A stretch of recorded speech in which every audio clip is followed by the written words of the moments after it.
The hills of central Nevada have a lot more aliens. They've got gold.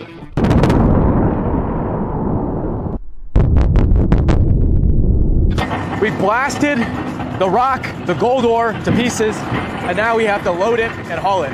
So we have to break the rock up and grab the gold from it, and right behind me is the very first step of that. This conveyor is feeding from the stockpile from the outside into a ball mill. A ball mill, just like a giant washing machine, feeds this material in there. There's a bunch of steel balls inside of that bang around and grind that material down, and then they mix it with water as well. So it's in there washing it, grinding it down, turning these big pieces of rock into essentially beach sand.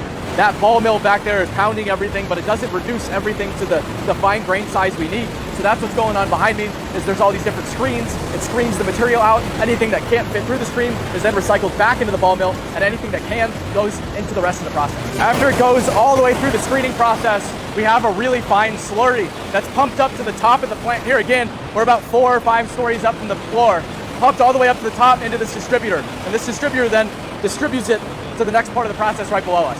Because gold is heavier than the rock, you can spin it to separate the two. So as the material slides down these slides, the rock, the worthless, basically tailings at that point, goes to the outside, whereas the gold stays to the inside. You can tell we're getting close because this next part of the process behind a chain link fence goes to the shaker table. So as it goes through the last bit of spiral slide, is what I'm gonna call it, it ends up here to get rid of the last little bit of rock and collect the gold and the other metals that they're actually generating from this process. So this is that fine-tuning piece.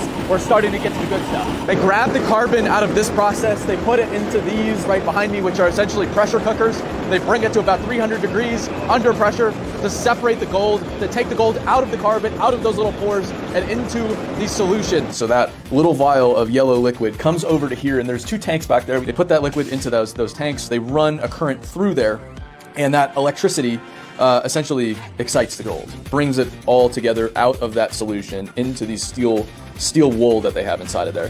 They dry that, and that's what then goes into that furnace right there, which turns it into liquid, mostly gold, but some silver and other metals, and then they pour it into those bars right there. They let those cool, and then they put them on a very armored truck out into the world. This is about 1